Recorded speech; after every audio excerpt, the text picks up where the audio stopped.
All right, hey, it's Anthony Iannarino. Welcome back.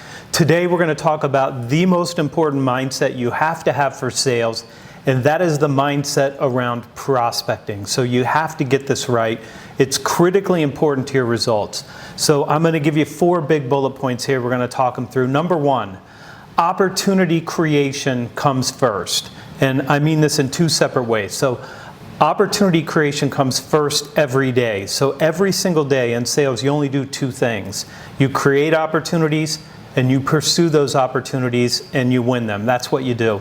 Everything else is commentary. I know that you get email. I know that you get interruptions. I know that you have sales meetings. All those things are necessary, but they're not what you do when you're a salesperson. You create opportunities and then you pursue those opportunities, trying to capture them and win the business. That's what you do. So opportunity creation comes first in your day, but it also comes first in the sequence of how you win deals. You never close a deal that you don't first open. This is one of the iron laws of sales. And just like Moses in the movie The 10 Commandments, you can't break the law. You can only break yourself against the law, and that's true in prospecting. So if you don't plant in the springtime, you are not going to harvest in fall. It's impossible. So every single day, first things first, you've got to do the prospecting work and create opportunities. Okay, mindset number 2.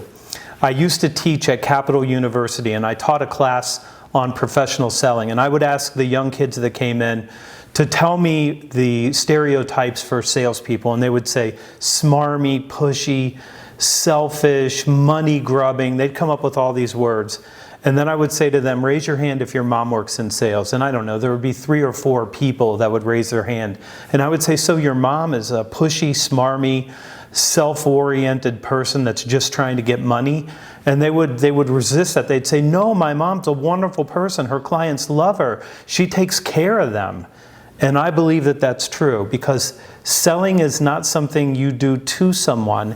It's something that you're doing for someone and with someone, and you have to believe this.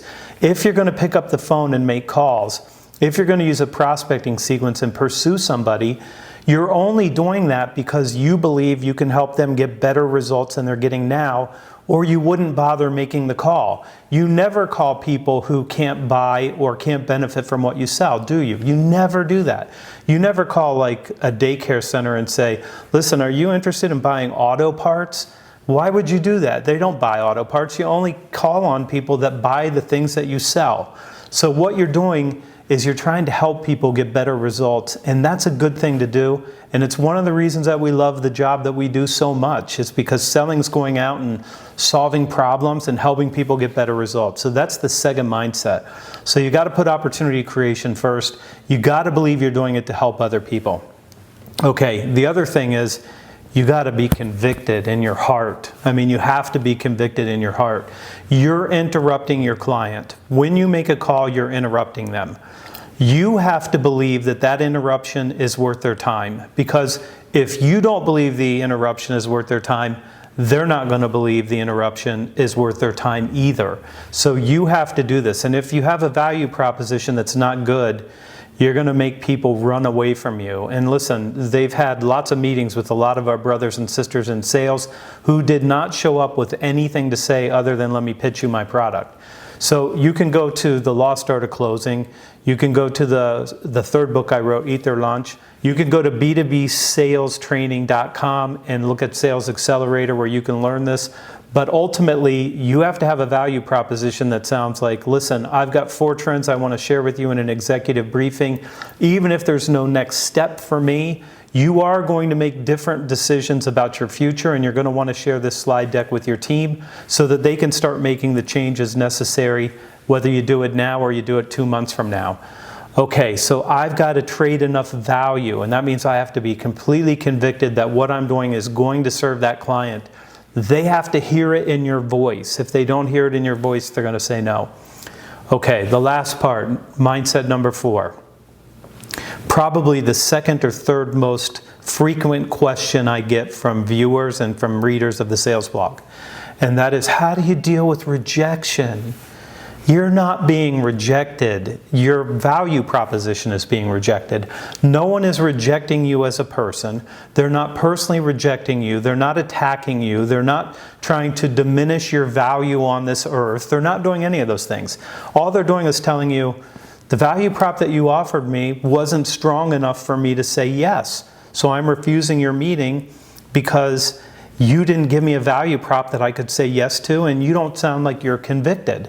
So you have to have the mindset that, listen, you're going to get a no. There's no doubt about it. When you make a call, you get the first no for free. You have to earn the second no by asking again. And you have to earn the third no by asking a third time. Because if you're not willing to persist, and if you're not willing to ask more than one time, you're not going to get a meeting. So listen, this is the mindset of a prospector. This is the mindset of a real salesperson. This is the mindset of someone who isn't interested in waiting for leads to come to them. It's the mindset of someone who's not going to spam people on LinkedIn or believe that automated emails are going to do this work for them. If you want to find your way into the top 10 or the top 20% of salespeople, you've got to start with a mindset for prospecting. Okay, that's what I got for you today. Go out and see me at thesalesblog.com/newsletter. You'll get my best work every Sunday morning in your inbox. And then go check out b2bsalestraining.com, the Sales Accelerator program. It will help you become a consultative salesperson with the most modern approach available in sales today. Okay, do good work, and I'll see you back here soon.